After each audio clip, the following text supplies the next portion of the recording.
dugg mission catholique amee fa sama entrée en sixième dem CM Xaasim Mbàkke amee fa sama BFM dem lycée Valdiodio Ndiaye ndax booba géng na amagul woon lycée wante man yàlla mayoon na ma chance ñu orienté ma lycée Valdiodio ba ma demee foofu it ma am fa encadrement bu baax am sama bac série S2 ak mention bu baax ñu orienté ma faculté de médecine ma nekk fa nag ba am sama doctorat en médecine te ba léegi maa ngi continuer di jàng wante parallèlement sur cursus boobu noonu dama doon def politique bi nag ba ma koy commencé di def yàgg na mun naa wax ni depuis 1998 maa ngi ci terrain politique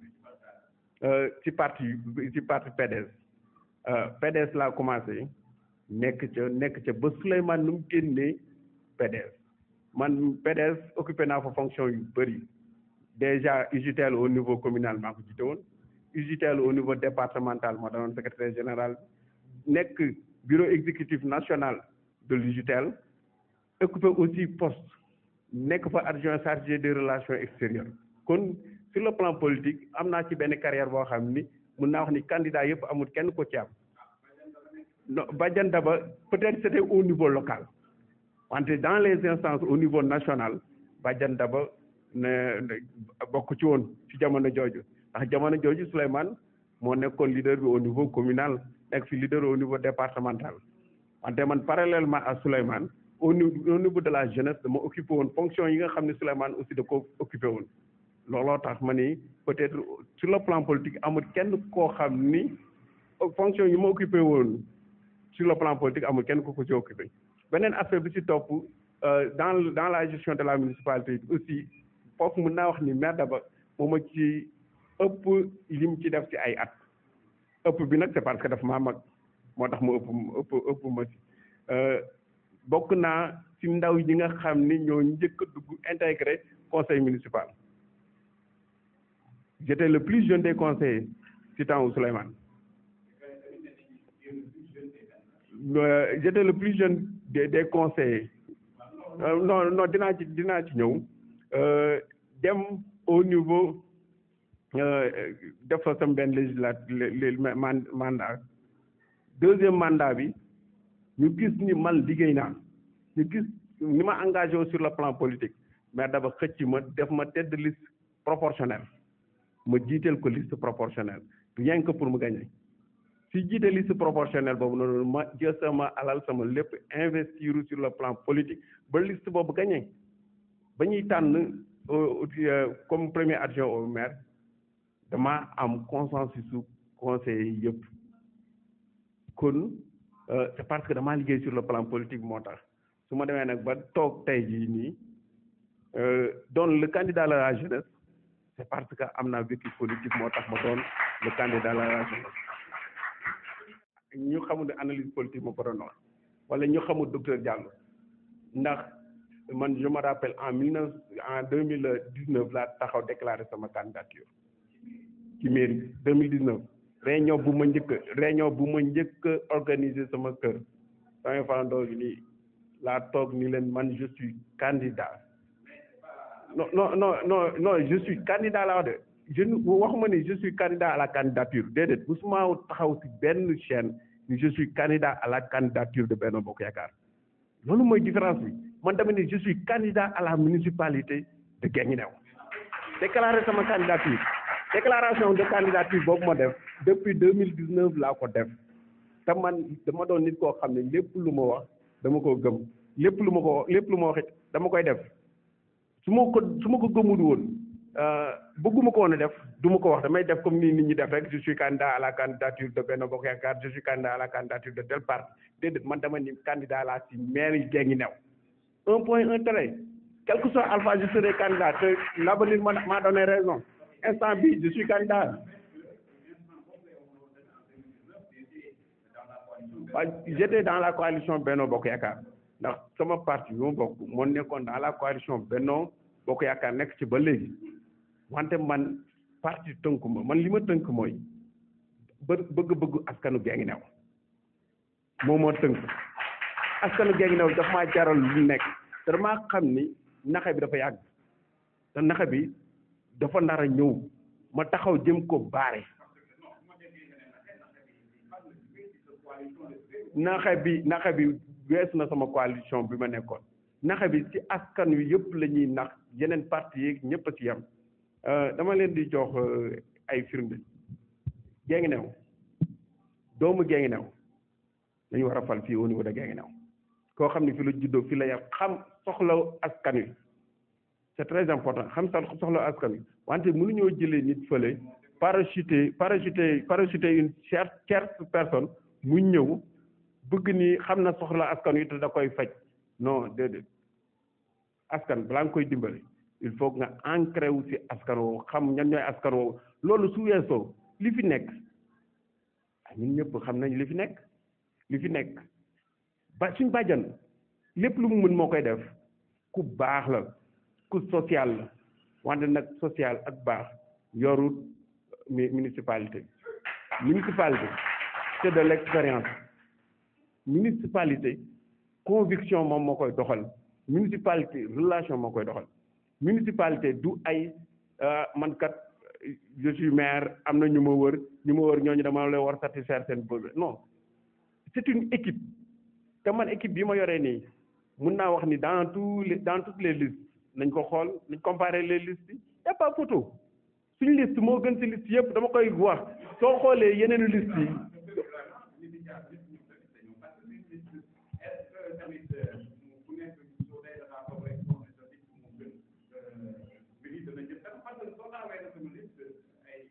non waxuma ko sama liste population bi su leen ko dañu leen ko présenté ñoom ñu apprécier gis nga population Guinguinéo léegi dofatuñ lu génn dañuy dem informé wu seen yi dañuy koy suivre dañ koy suivre ci commentaire yu nit ñëpp laa sukkandiku benn sama tête de liste proportionnelle xool ko dafa am place am liggéeyam di jàppale askanu Guinguinéo di jàppale quartier Marème Soda Ndiaye jëlal ci si sopp Omar Kane il était le deuxième adjoint au maire suñu demee ba premier adjoint bi ak deuxième adjoint bi bokk benn liste c'est parce que deuxième adjoint bi xam na njëriñu premier adjoint bi xam na valeur premier adjoint bi te deuxième adjoint bi rien ne l'empêchait d'être avec le maire wante suñu demee ba nga xam ne benn équipe moo fi nekk pour nga am extrait sax c'est tout un problème pour nga yenn papier yi da ngay ñëw gars yi dox da ngay dox 3 jours 4 jours doog koy mën a am te c'est les mêmes personnes qu'on a investi sur cette liste pour ñu waral la defal la campagne sax c'est tout un problème il faudrait qu'il y ait un renouveau au niveau de ces listes aussi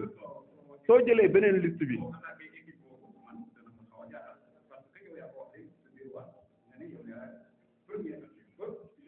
war naa ko ci sama benn émission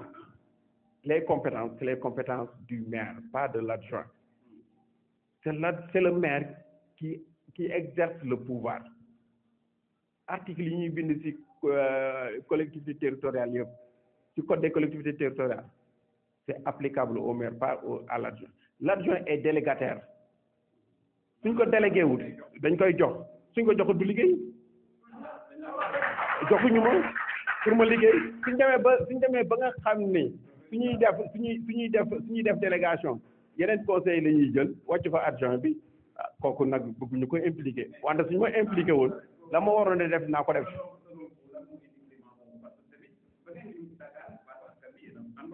waaw ñoo àndoon def campagne wante des fois entourage bu baaxul mën na la yóbbu ci leen loo tax sooy tànn da ngay tànn sa collaborateur da nga leen di tànn sooy dugal ci say liste da ngay dugal ay homme de principe ay nitu valeur nit ñoo xam ne ëllëg ci biir duñ lobbying pour écarter ñeneen man sama liste bi ñu ma si dugal duñu nitu caaxaan nit ñu la ñoo xam ne ëllëg ci biir su ma taxawee nar a jàdd yoon dañ naan ma docteur que ñun ak yéen ak ñun ak yow doon convention bi lañ ci ñëwoon dañoo signé woon convention pour la population de Guinguinéo pour l'intérêt de la population de Guinguinéo moo ñu taxoon ñu topp sa ginnaaw te su boobaa ay bañkat lañ xam naa ne bu baax parce que bu mbala ku ko xam ne bañkat la Abdoulaye Alpha Niass ku ko xam ne bañkat la te liggéeykat la te Guinguinéo dong nga leen tax a jóg ñoom Koura Kanté ku leen xam ne liggéey leen tax a jóg c'est des femmes de principe kon mën naa wax ni liste yi bokkuñu suñ tegoon balance sama liste boole yeneen liste yëpp teg ko ci benn côté du ko yëngal.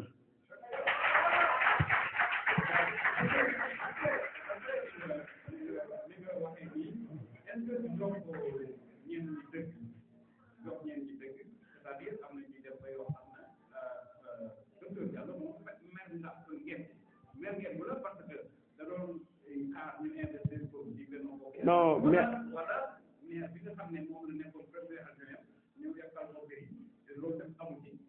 xam nga sama njëlbeen wax waxoon naa lu am solo bàyyi woo ci xel 2019 laa déclaré sama candidature à la municipalité de Guinguinéo déclaré ma ko ci turu benn parti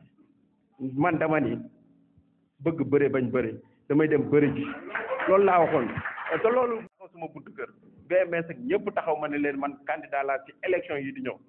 kon meruma xaaruma bañ tànn ma ni candidat laa déedéet sama candidature dama ko déclaré.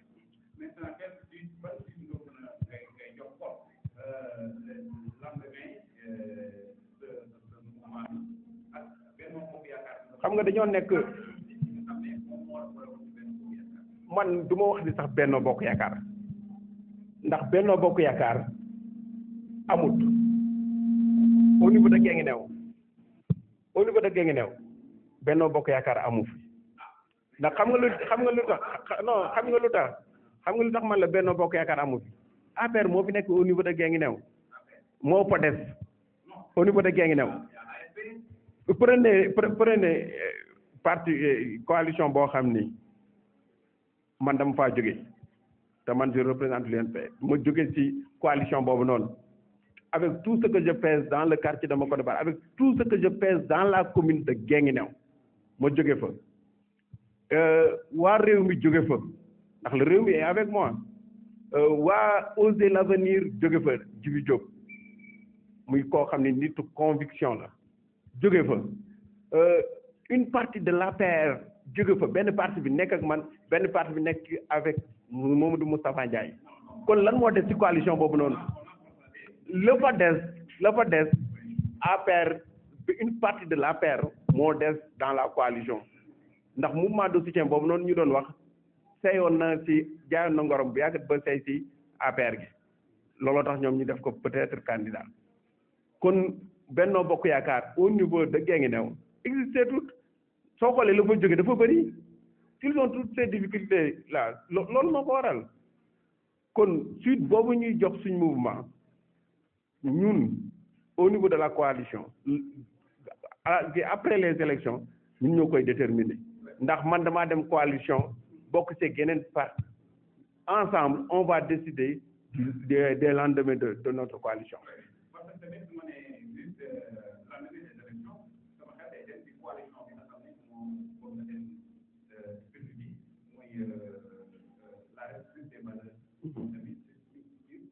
maa ngi leen di saluer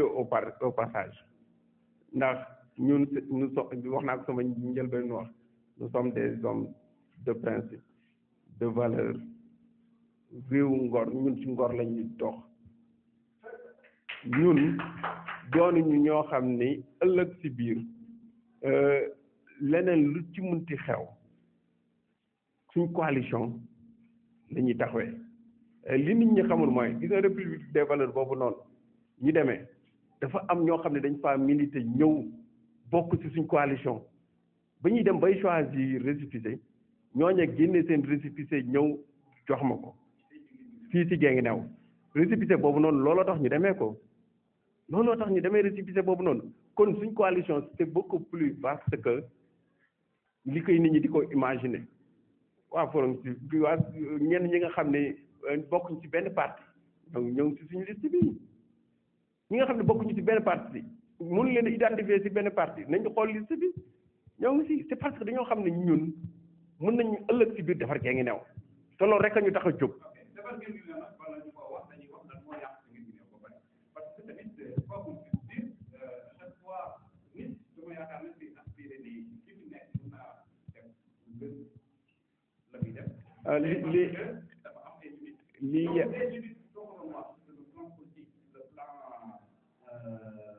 gestion de la cité et de la commune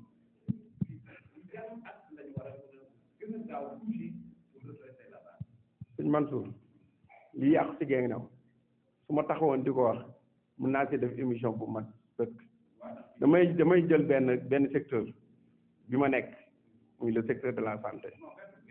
waaw ndax feebar faju jafe na fi suñ demee ba ñun sama district ba ma nekk district boo xam ne Guinguinéo moo ko gën a ancien ci district yi ñu dem ba am unité ophtalmologie di fa faj yi bët di fa opérer ay cataracte te Guinguinéo gi mënu koo am te loolu je vous le dis ici docteur Badiane bi nga xam ne moo jiite division santé oculaire dëkk gañe gii ñu bokk benn promotion ci santé publique bi muy def maîtrise man may def DSP waxtaanoon nañ ci ba pare mënuma lenn laa leen di ñaan pour leen local ma affecté leen ci technicien ophtalmo ba ma ñëwee dama cee waxtaan ak ñi ma ci war a waxtaanal ba tey sànq ci suba te loolu yombal la woon pour Guinguinéo au moins ñu am unité ophtalmo boo xam ni dinañ fi mën a opérer di fi def ay camp cataracte te su boobaa askan wi duñ ci fay dara imaginer li waa Guinguinéo dañu jógee fii nii di dem ba Malem Hodar ñu leen di opérer seen i bët loolu benn la ci njàmbat bi ñaareelu njàmbat bi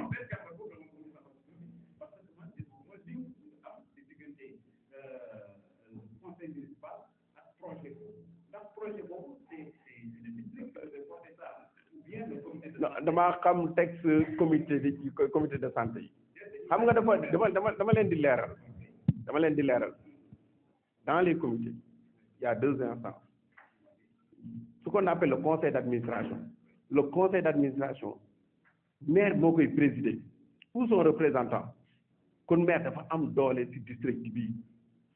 l'autre aspect c'est le comité le conseil d'administration moom mooy définir plan d'action wu district yi suñu waxee ni ren war nañoo tabax unité ophtalmo dañ koy def budgétiser ko soit le comité porté ko wala le comité bañ ko porté ñu dem uti partenaire pour mu defaral leen ko loolu benn la ci pouvoiru maire yi ñun ba ñuy ut unité ophtalmo dañoo ñëw toog en réunion le maire taxaw wax ma projeté ko toutes les données de la santé oculaire wan ko ni ko urgence la partenaire bi laaj ñu 3 millions pour une participation pour le comité maire daf ni damay génne 3 millions yi maire dëkk ba dafa génne 3 millions dans son budget génne 3 millions financer construction unité ophtalmo bi le partenaire vient en appoint génne compléter li def état bi mu pare état bi affecté du personnel qualifié noonu la ñuy en fait mairie loolu moo ko yore dëkk loolu moo ko yore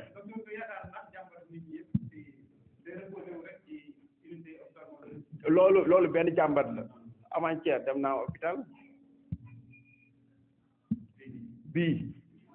naa hôpital feebar faju au niveau de Guinguinéo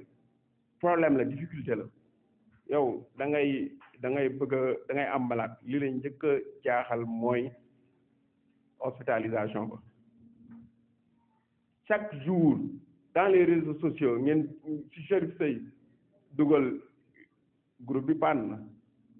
morgue amul fa morgue bii ñuy wax ni ku fa dugal sa néew yàlla tere te glacé woo ko conservation bi du baax ndax day yàqu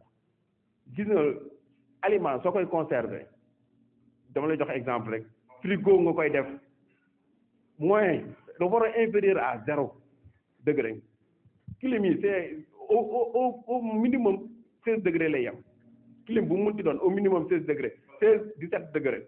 ça dépend ci marque yi am na marque yoo xam ne 17 degré la ñuy yem am na marque boo xam ni 16 degré la ñuy yem 17 degré bi ñu jënd yow Dakar des fois climat bi day dem ba 17 degré est-ce que kon seen corps yi dañ koy bàyyi noonu ci biti day yàqu morgue bi c'est problème la il faut que ñu am chambre froide boobu noonu incha allah bis bu ma doonee maire Mansour su ma nekkee fii di wax fii su ma waaw santé dama koo maîtriser gis nga mooy santé dafa bëri budget y a les budgets propres dafa bëri budget y a les budgets propres pour la structure ak le budget boo xam ne day jaar ci collectivité territoriale bi je connais très bien ce que je parle te budget bu nekk am na rubrique entretien kon santé xam naa ci xam naa santé bu baax soo demee dans le volet du sport demal dans le volet du sport fu mu toll nii Guinguinéo amul stade nee naa leen commune la depuis 1952 yeneen communes yi nekk au niveau de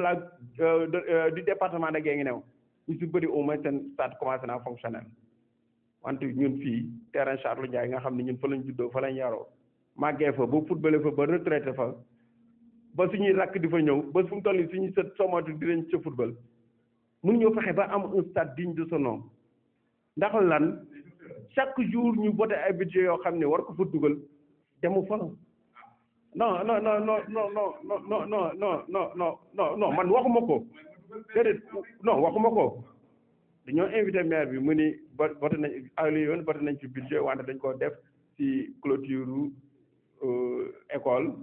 ci clôture cimetière d'accord ndax y a des dépenses prioritaires xam naa ko bu baax y a des dépenses prioritaires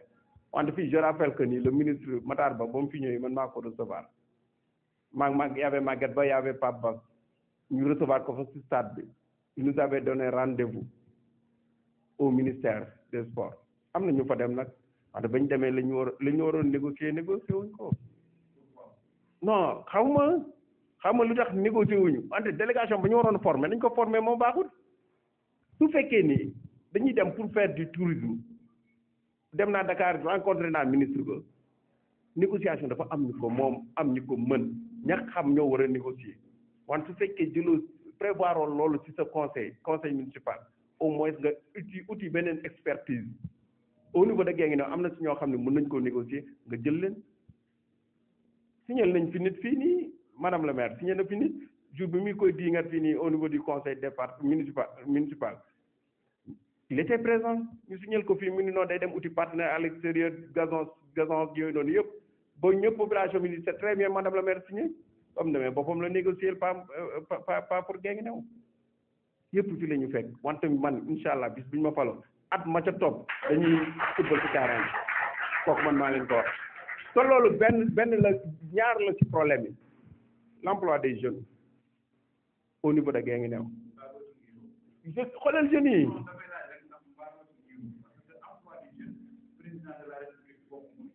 non président de la république mu ngi ciy bay waaram wante doo jël Guinguinéo tëkkale ko ab réew Guinguinéo c'est une commune non may ma ñëw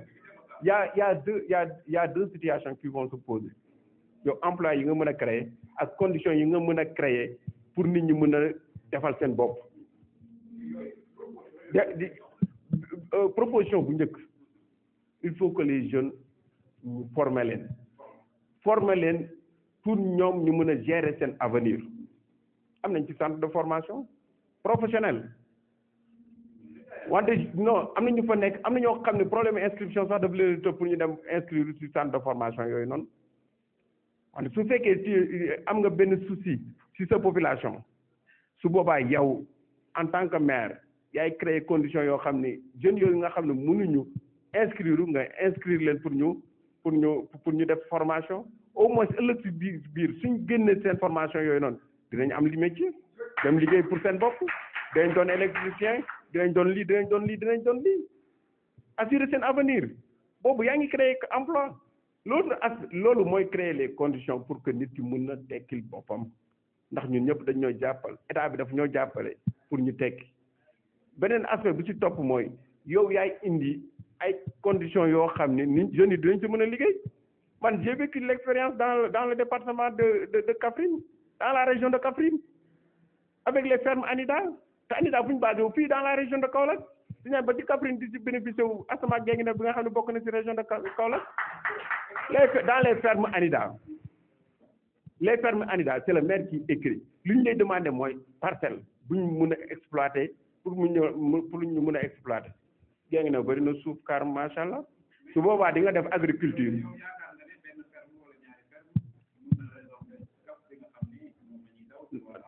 non loolu benn la pour résorber une partie beneen partie bi centre de formation bi dina résorber une partie moyens yi nga xam ne au niveau local ngay utiliser pour mën a résorber yenn gab yi dama leen di jox benn exemple fii j'avais amené quelqu'un boo xam ne day former nit ñi ci sérigraphie ñu former leen su boobaa da ngay indi ñu mel noonu liggéey yi nga xam ne amuñu fi au niveau de Guinguinéo nga dem xool ni kii mën na koo former mën na leen a former nga indi leen ñu former leen ba pare nga jënd matériel bi disponibiliser leen ko ñu commencé liggéey am seen xaalis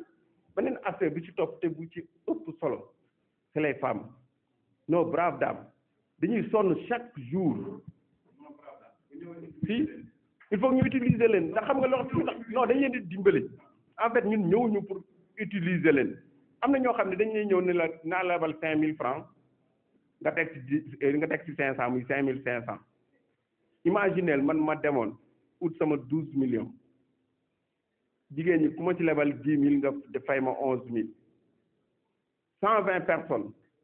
1200 personnes laay lebal su boobaa 1200 personnes ku nekk fay ma 1000 francs ñaata la 1 200 000 chaque weer population Guinguinéo verse ma 1 200 000 ma dugal ko sama poche et après nag ma ni damay dimbale population Guinguinéo damay dimbale nos braves dames non dimbale wu nos braves dames xam nga dames yi soo leen bëggee dimbali li ngay def déjà elles sont très bien organisées en réseau ak lépp lu ñu mënti wax jigéen ñi ñoo ngi dimbal ñoo ngi góorgóorlu de ndax au moins jigéen ñi nañu organiser woo góor ñi organiser wuñ ko góor ñi ñoom liñ tal mooy dem dóori waar ñëw joxe dépense alors que jigéen ñi may ma tuuti ma ñëw à la place jigéen ñi ñoom au moins organisé wu nañ chaque ngoon nga dem benn quartier gis leen ñu toog autour d'une table sur des nattes sax laay wax ci ñetti caabi di dugal lañ fa am ñu jëlee ko ñooña ngay renforcer da nga leen di jox loo xam ne ëllëg ci biir ñoom dinañ mën a dimbali seen bopp seen kees gën a ñoŋ wante pas di ci teg ay intérêt di ko dugal pour sa bopp ñooña noonu nga leen di ki organiser leen en réseau yoo xam ni dinañ mën a exploiter la terre maraîchage bi fu mu toll nii dama lay jox benn exemple maraîchage bi ñu nekk nii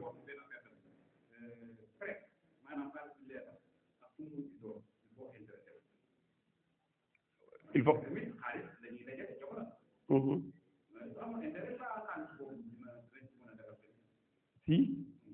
si soo jëlee par exemple nga dem dans le Kanel organiser famille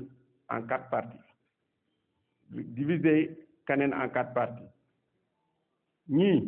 nga ne leen yéen dama leen di spécialiser dans le maraîchage ndax Guinguinéo presque lu fi nekk di fi jóge ci li ñuy mbay lépp kaw lañ koy jëndee waa non nga organiser leen utal leen benn parcelle defal leen fa jël xaalis jox leen ñuy produire seen xaalis di gën a yokk loolu du dimbale ñooñu loolu nga leen di jox nga dem beneen quartier nga defal leen pisciculture fii jën yu ñu jënd yëpp day jaar Mbour transité Kaolack doog di ñëw fii balaa mooy egg si day périmé presque jën yu ñu lekk nii balaa mooy egg si day périmé nga ut benn bassin de rétention boo xam ne da nga leen defal pisciculture former leen indi kenn ku leen former ñu defal fi bassin ñuy def pisciculture di ci seen jën ñuy exploiter population bi di ko lekk te loolu ça ne demande pas beaucoup de moyens non ça ne demande pas beaucoup de moyens loolu beneen pàcc la boo xam ne bu am solo la te loolu da nga koy def population bi di ci mën a gis seen bopp ndax su boobaa consommation locale lay doon lay doon lu mel ni ki côté campement ak force bi fa nekk ak yooyu noonu yëpp mën nañ fa exploiter maraîchage bi suuf su baax fa man je me rappelle autant amoon nañu ku fa doon jéem a expérimenter wante amuñu appui conseil municipal bi amuñu appui municipalité bi moo tax dañuy échoué. faut pas être prudent par rapport ak investissement yu mel noonu parce que souvent dañuy tamit loo xam ne municipalité bi moo ko jël yëkkati ko jagleel ko waa askan bi rek dañuy wax ne alalu suuf la non lii boobu investissement yi may wax nii du question ni municipalité daf ko jël jox ko déedéet yow municipalité su jëlee jox la doonatul alalu buur sa alal la yow yaa ko war a ñoŋal suñu organiser les femmes déjà elles sont bien organisées suñu jëlee jox leen ñoom ñoo koy sàmm du doon échec ñoom ñoo koy sàmm produire dem commercialiser def seen comptabilité demaat xool ba xam dañuy jënd wala duñ jënd loolu ñoom ñoo koy jigéen ñi xam nañ bu baax nañ koy defee loolu su boobaa dañuy wax alalu askan xam nga jigéen ñi fa la ñuy waxee alalu askan nga jël ñëw lebal leen 10 000 teg ci intérêt 1000 francs dañaan la xaalisu politique la wante su fekkee c'est pour leur avenir expliquer leen former leen sooy def économie aussi da ngay former nit ñi former femmes yi ñu mën a xam ne lii seen njariñ la ëllëg ci biir mën nañ see am loo xam ni day kawe seen njort dama lay jox benn exemple fii nii dëkk yu bëri presque la ñuy lekk ñoom ñoo koy bay muy supame muy carotte muy navet muy ñambi lu mu munti doon ñoom ñoo koy bay seen ferme yooyu noonu te jigéen ñi rek a koy bay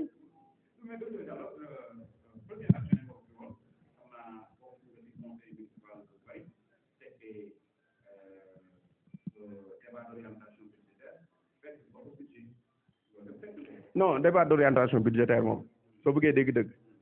ni ñu koy defee du noonu déedéet non xam nga lu tax du noonu ñaata chef de service lañ fi invité ci débat d'orientation budgétaire ñu ñëw joxe seen suggestion yooyu duñ ko jël en compte déedéet non en fait budget dañ koy préparer dañuy def suñ débat d'orientation budgétaire invité chef de service yëpp ñu ñëw ñu wax ni lii ak lii lañ bëgg ngeen defal ñu dans le domaine de l'éducation dans le domaine de la santé dans le domaine de l'action sociale 9 domaines de compétences yëpp nga ci ku nekk wax ni vraiment dama bëgg ren ñu doxalee nii nga jël en compte seen suggestion yooyu noonu mujj gi dem nañ ba nga xam ne suñ demee def débat d'orientation budgétaire suñu invité chef de service yi ñenn ñi duñ ñëw ñenn ñi ay second couteau la ñuy envoyé ndax dañoo dem ba xam ne rendre compte ni ñoom suggestion yi ñuy jox pour le développement de la commune de Guinguinéo ñu ko jël en compte da ngay joxe sa suggestion ñu dem ba ca pandaw ga ñu présenter le budget boo xam ni du jël en compte seen préoccupation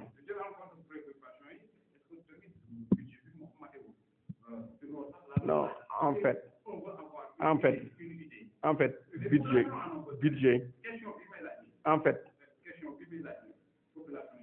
en fait budget prévision la wante soo xoolee budget Guinguinéo soo bëggee xam réellement lan la Guinguinéo di peser chaque année da ngay dem ci compte administratif bi ci compte administratif bi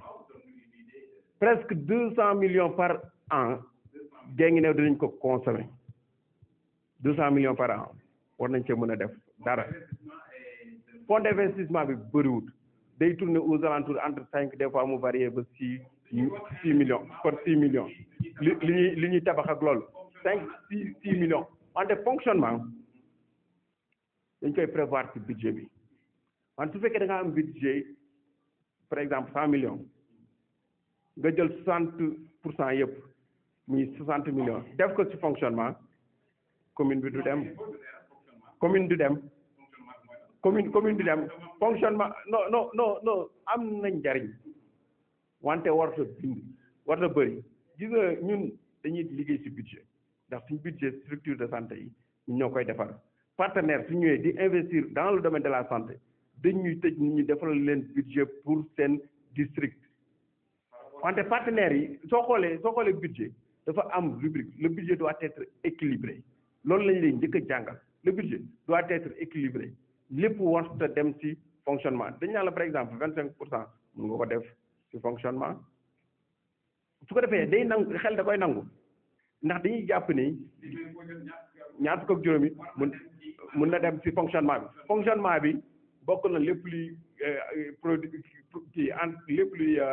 gestion outil de gestion li nga xam ne moom la ñuy liggéey fonctionnement bokk na ci carburant bi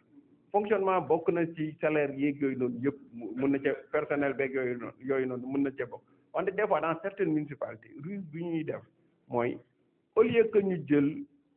l'essentiel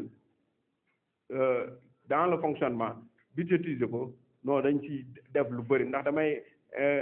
kenn daf may jàppale investir xaalis ci sama campagne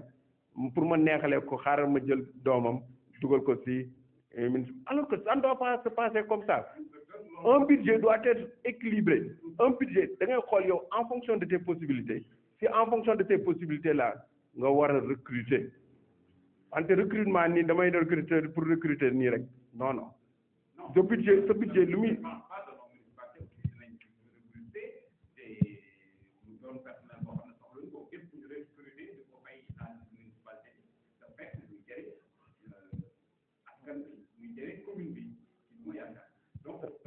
fonctionnement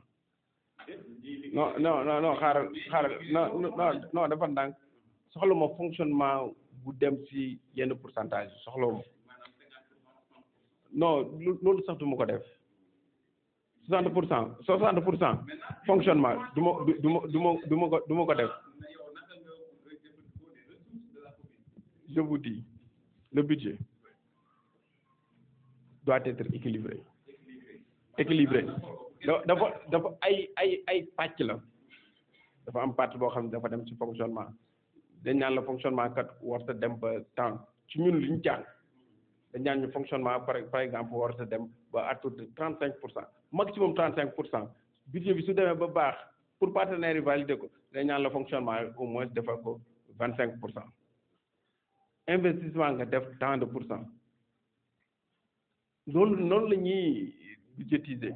te buñ fàttali ni buñ fàtteku ni budget au niveau des collectivités territoriales ñaari façon la loolu budget boobu nga xam ni ci fonds propre lañ koy jëlee ci nga xam ni li nga xam ni moom lay commune bi di générer wante am na beneen budget boo xam ni état bi da ko décentraliser au niveau des collectivités territoriales muy fonds de dotation yi fonds de dotation yi dañ naan la tel secteur kat octroyé nañ la fi par exemple 14 millions non dama leen di joxe exemple rek dañ naan la non c'est par secteur communes yi tolloowuñ doole secteurs yi aussi tolloowuñ doole dafa am secteurs yoo xam ne c'est des secteurs qui sont prioritaires lu mel ni santé lu mel ni ki éducation ndax dañoo jàpp ni santé c'est essentiel éducation c'est essentiel wante am na yoo xam ne mënu ma koo wax mënu ma ko wax wante su boobaa ñun par exemple dama lay jox exemple éducation ñu ni fonds de dotation yi kat décentralisé nañ éducation temps ne nañ jënd fourniture nañ def lii ñu si bëri fourniture la ñuy jël kii te am na yeneen aspect yu gën a ëpp solo fourniture am na yeneen aspect yu ëpp solo fourniture gis nga fourniture mën nga ko utee feneen ndax am na yenn donateur yoo xam ni ñu jëndal la saak pour say élèves wàññul leen dara ndax dañuy yore seen xaalis pour bugg ko investir du ñu am sax fu ñu ko def ñooña soo amee partenariat ak ñoom dañ la jox saak ba nga doyal dañ la jox kay ba nga doyal ndax yooyu cherut wante beneen aspect dafa essentiel aussi ci éducation suñ doom yi par exemple xam nga yéen au niveau des écoles seen budget yi demeewul noonu da ngay doon directeur ñu jox la budget bi du demee noonu da ngaa soxla appui municipalité bi pour ay photocopie da nga war a am photocopieuse ndax li ngay def lépp da nga koy tirer da nga war a jënd encre da nga war a jënd papier su examen su non man yàgg naa jënd man ay école dañu may solliciter ma leen di jëndal encre di leen jëndal papier xam naa bu baax li may wax wante loolu mën nañ ko dugal ci fonds de dotation yi nga xam dañ ko alloué au secteur de l'éducation beneen aspect bi ci topp mooy examen et concours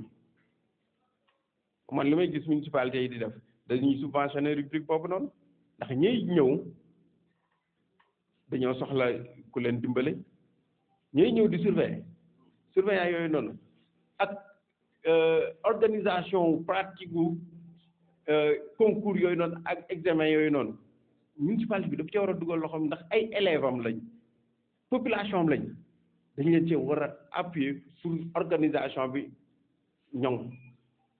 loolu it leen lu am solo la wante fonds de dotation éducation déjà voté pour l'État yow fonds de dotation yi yow yaay xool non attends moi expliquer non du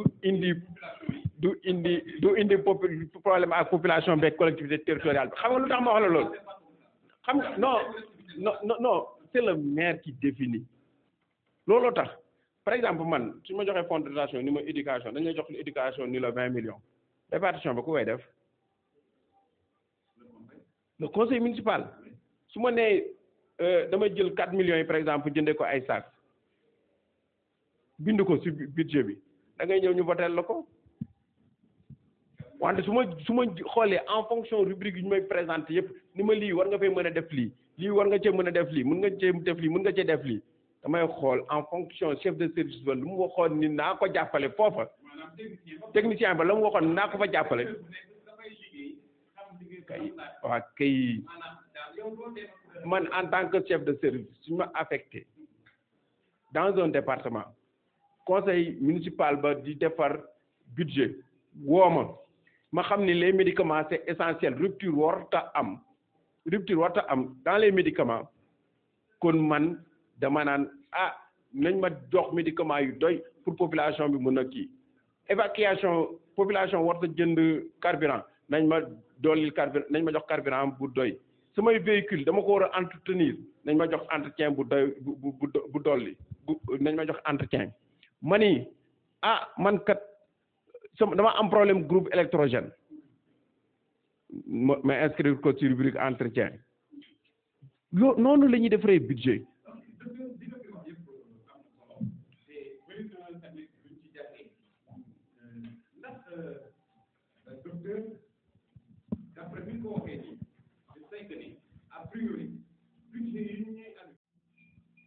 mos nañ maa invité ci benn commission pour ñu xool nan la ñuy def ba xaalis bi gën a yokk les niches de recherche dama lay jox benn exemple xoolal suñ audience bi nii salle bi est-ce que ñoo ngi koy exploité xëy na non exploité wuñ ko presque exploité wuñ ko gars yi nga fay organiser wante lu ci bëri volet social bi lay dem lu ci bëri dañ koy able lu ci bëri dañ koy able c'est parce que condition ya nekkut tuñ fa fii yenn secteurs yi dañuy bëgg a def séminaire dañuy dem luye ji CASEC def mo promotion benn structure wante dañuy dem luye ji feneen am déet wala ñu dem mairie c'est parce que condition yi ñu waroon a am salle multifonctionnelle boo xam ne salle boo xam ne ëllëg ci biir képp kuy def ñun ñoo la koy luye mu mën a génnee recette te loolu mën na nekk non néewut yow fi ñaata séminaire lañ fi organiser secteur santé secteur éducation ñaata séminaire la ñuy organiser sans loolu yenn festivités yi yow fii kuy takk jabar def réception suñu amoon salle boo xam ne digne de son nom la képp kuy def réception fii nga koy defee am na fi autant nit ñi suñu daan def réception audience lañ daan ñëw 50 000 imaginez 100 séminaires par an fois 50 000 ñaata la 5 millions imaginez secteur santé rek ëppal na loolu ñaata jours de formation lay am 50 000 par jour nga am une semaine mois bi di ci am ñaata séminaire éducation ñaata séminaire lay am par année yeneen secteurs yi noonu yenn réunions yi kon yooyu noonu war nañ ko mën a exploiter kooku benn la publicité bi fii gée ngi ne fépp foo dem ay panneau publicitaire la est-ce que mu ngi dugal xaalis dugalewu ko na mu ko waree occupation domaine bi waaw non c'est parce que mairie yooyu dañoo xam lan mooy njariñ la soo fayu dañ koy dindi soo fayu dañ la koy dindi duñu la bàyyil nga publicité rek jëmale 1 an 2 ans soit da ngay fay de façon annuelle soit nga fay de façon mensuelle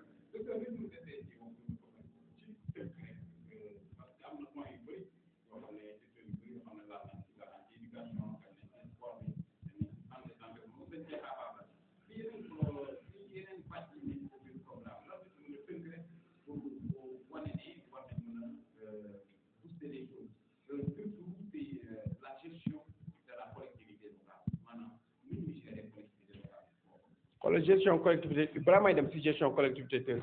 locale bi dafa am benn pàcc bu am solo muy l'aménagement et le cadre de vie bi Guinguinéo n'est pas attrayant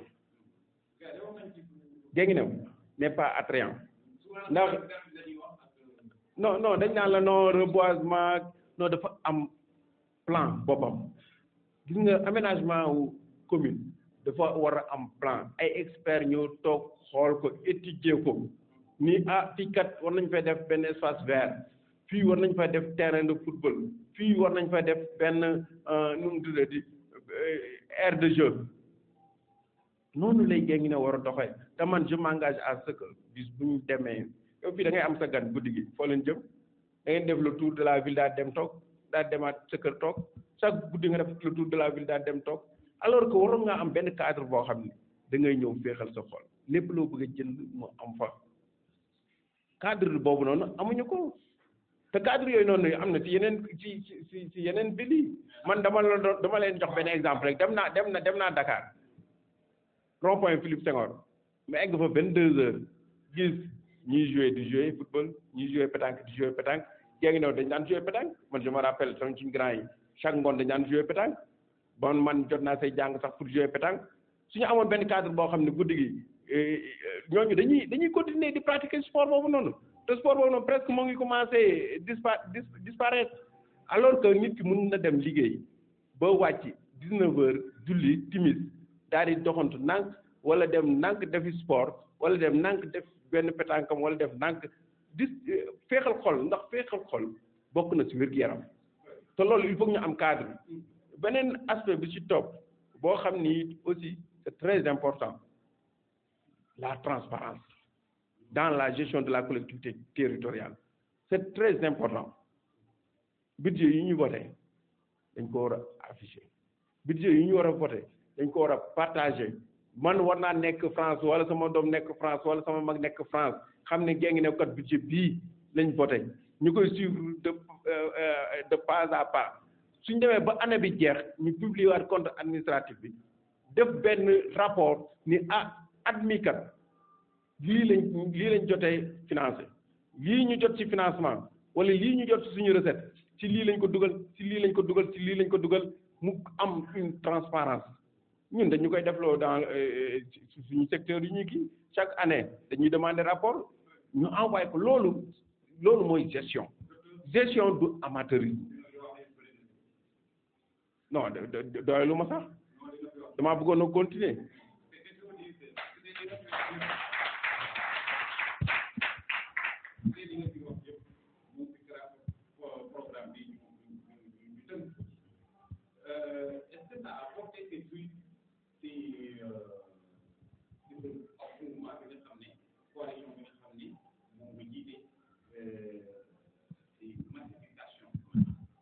xoolal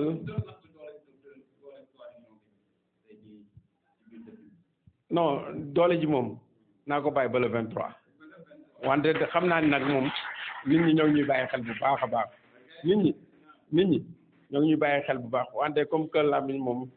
damay bañ ñoom ñu catuñu wante fu mu toll nii soo xoolee suñ programme bi wax ñun ñoom njëkk a génne programme de amul benn leader bu génnoon programme avant ñuy génne c'est parce que nit ñi dañoo ñëw copier ci suñu programme ñun dañoo ñëw di travailler ci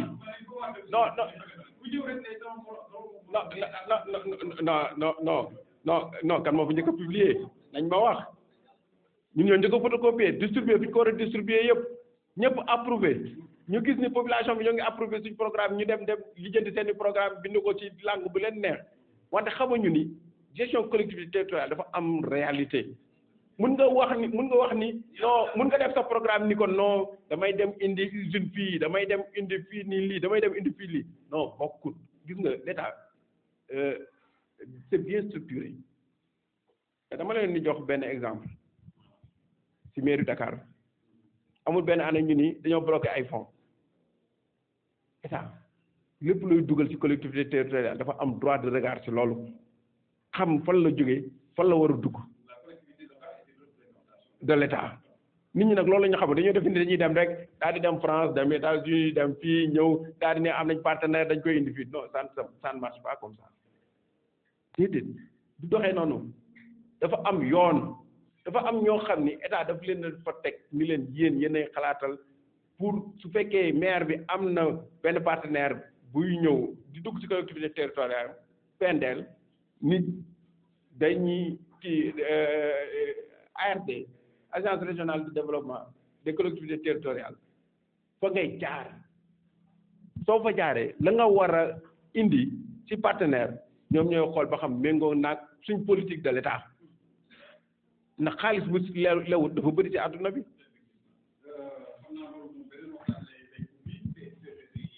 xoolal gis nga Mansour man li ma bëggoon ñu invité ñu def mooy débat croisé ñu toog ñu waxtaan ci suñu biir dinañu xam kan moo xam gestion wala kan moo xamul gestion dinañu xam kan moo xam état ni muy doxee ak kan moo xamul état ni muy doxee man mi travaillé ak gouverneur Amadou Sy moom laa njëkk a travaillé ba ñu ma affecté au niveau de la région de Kaolack te Amadou Sy ku ko xam ni administrateur travaillé le préfet l'actuel préfet de Dakar il était le préfet de Nioro su ma fa daan def activité moo may présider samay activité di ma woo di ma conseil di ma jox ay tuyaux il est maintenant le préfet de Dakar travail ak préfet bu nekk su ma xamul administration amul kenn ku ko xam ci candidat yi kooku dama la koy wax jéngi neew nañu xam ni peut-être docteur Diallo mii nii docteur la nii rek wante la mu xam ci administration moom la gën a xam que ci médecine bi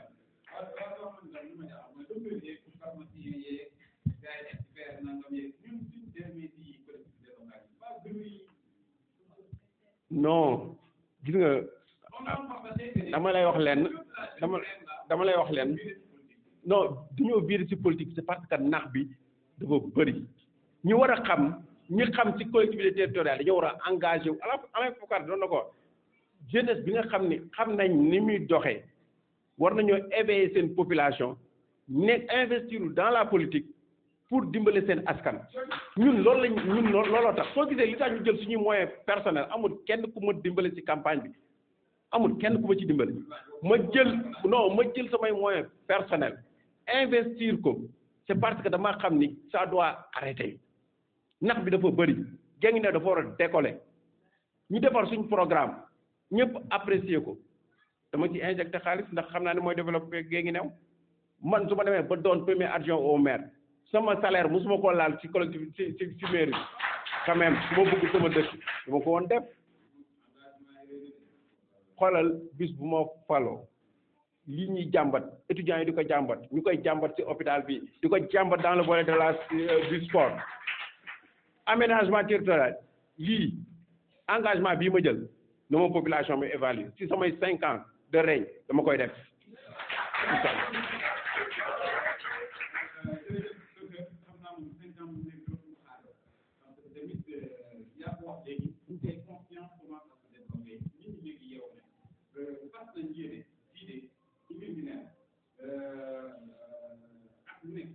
xoolal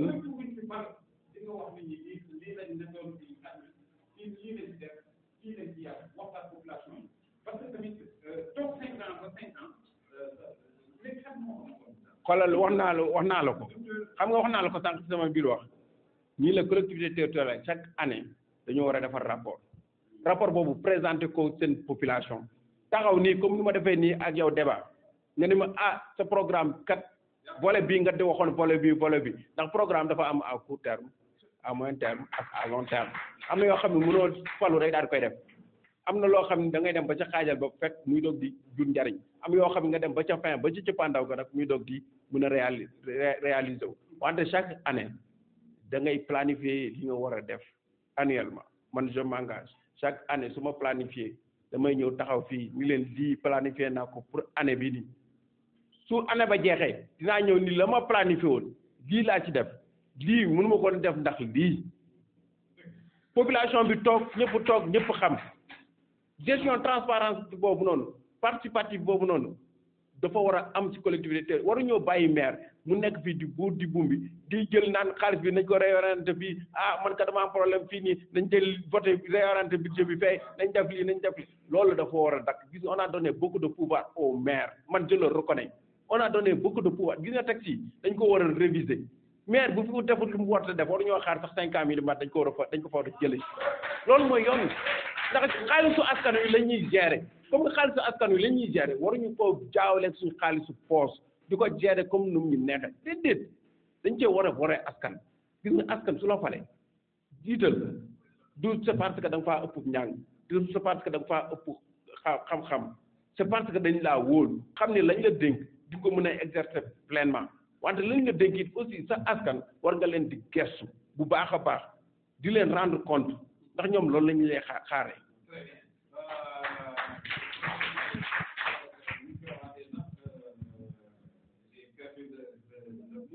cri de cœur la non waragut a jeex nag waragut a jeex ndax dafa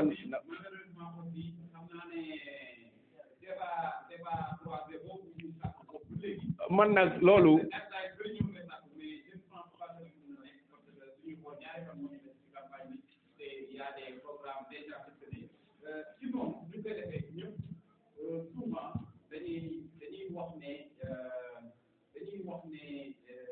laaj yi ñu mun a am na yenn poñ moo xam ne jël ko en compte loolu ci bandawal émission bi te di permettre ngeen wax ci lancer waat un appel surtout wanaale waat nit ñi sa bulletin naka la mel yan texte moo ci nekk parce que tamit xam naa ne élection yi moom dina bëri ay bulletin yi danañ ci gis ay couleurs yoo xam ne su leen gis danañ ci gis ay logo yoo xam ne su leen gis donc yooyu tamit baax na ci message yu mel nii ngir profiter ci waxtaan ceeg message bi muy njëkk a lancé message de paix la jàmm la ma waxoon ci marche forum civil bi lay delluwaat li ñuy wax ci man mooy nitu jàmm la du ma nitu ay ku baax la ku yaru la ku dul sigi nit du xool la kon kooku du woote ci violence man damay woote ci jàmm ci dal ci tey ndax Guinguinéo gi ñun ñëpp ñoo ko bokk le 23 ci ngoon ñun ñëpp ñooy toogaat doonaat benn que nekk ci beneen parti bi que nekk ci beneen parti bi kon animosité yii am jarut ko man dem naa ba nga xam ne léegi damay surveiller planningu yeneen leaders yi suñ jaaree nii ma jaar na le rien que pour bañ a indi coow man du ma nit coow ñaari beneen aspect bi ci topp li fi jaar lépp je le regrette ndax Guinguinéo ne mérite pas ça je le regrette ndax soo demee ba di fekk ci leader ci këram non loolu moom vraiment lu ñuy regretter la looloo tax nag ñu am maîtrise ñun ba nga xam ne ëllëg ci biir li ñuy xool mooy leader yi kat fee lañ planifié ñun dañ dem fële ñun coow dañuy daw ne wax naa ko samay partisans nee naa leen xeex bu mu leen fekk ñun suñ xeex suñ combat lenn la te on l'a réussi mooy convaincre la population de Guinguinéo pour ñu voter ñu loolu mooy suñ combat mooy def promotion suñ programme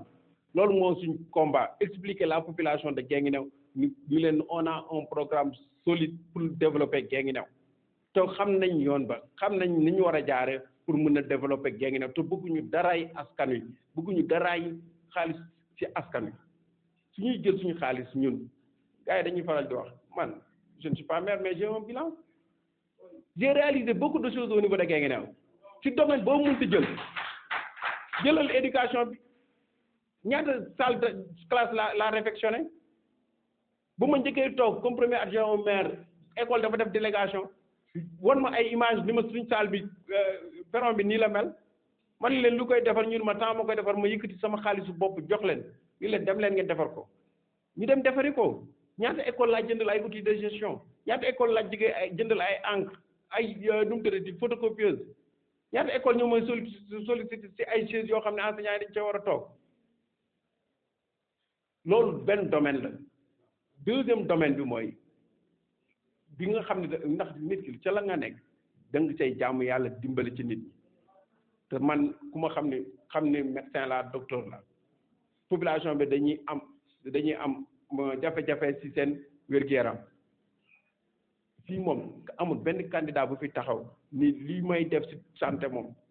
lii docteur Diallo di def santé 1/5 ba sax defu ko te sutura laa koy def ndax man su may dimbale nit bëgguma nit di ko xam ndax loolu la lislaam santaane su ma la joxee sama loxo càmmoñ du ko xam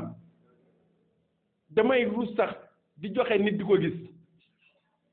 ruus di joxe nit di ko gis dama koy def kon lépp lu ñuy def ci sutura lañ koy def loolu domaine de la santé ñaata nit laa fi dimbali ñu opéré leen opération bu mu munti doon opération bu mu munti doon nit day ñëw ni ma awuma dërëm jëmbale ma ngir yàlla ma koy def ndax ngir yàlla boobu moomu laa ciy wut ndax yàlla su ma defee médecin defu ko fortuitement dans le domaine social ba Covid bi ñëwee j'ai été le premier à concevoir des masques indi ko distribuer ko toute la population de Guinguinéo jël sama million ak lu topp teg ko ci kaw taabal bi distribuer ko population nécessité yi ni leen xooluma ku ma faral ak ku ma faralul je l'ai fait pendant des années kon j'ai un bilan te bis bu ñu ma falee loolu ma doon def lu ko raw lay def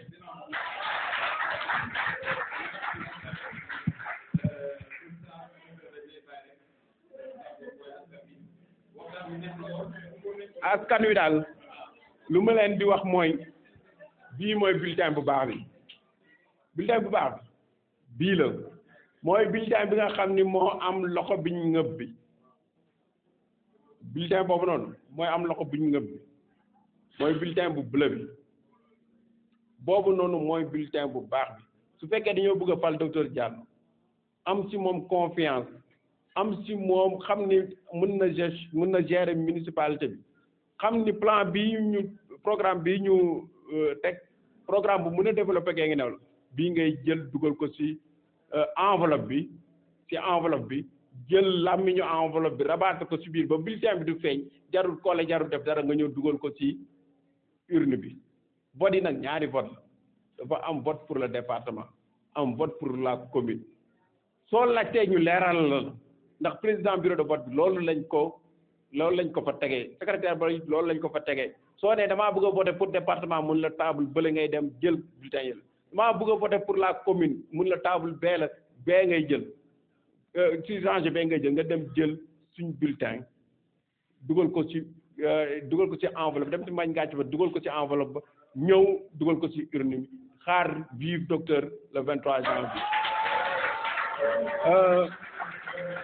population Guinguinéo ndax mën naa wax ni su ma réussir lii population Guinguinéo ñoo ma encouragé ñoo ma jàppale bëri na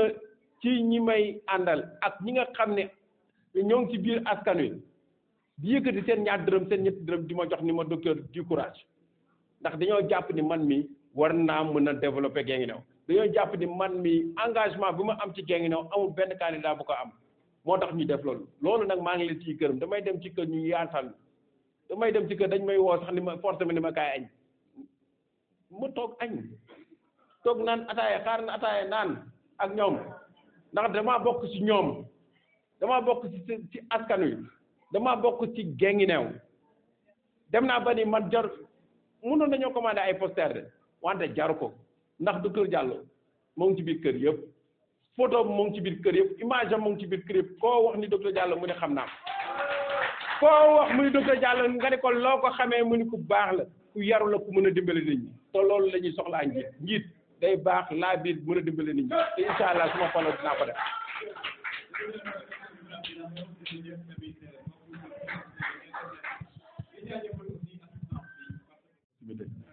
ñoo ngi nii sonn trop ñoom Sophie Diallo ñoom Marème Soda du ma lim coalition ànd fal docteur Diallo coalition la boo xam ni moo ngi nii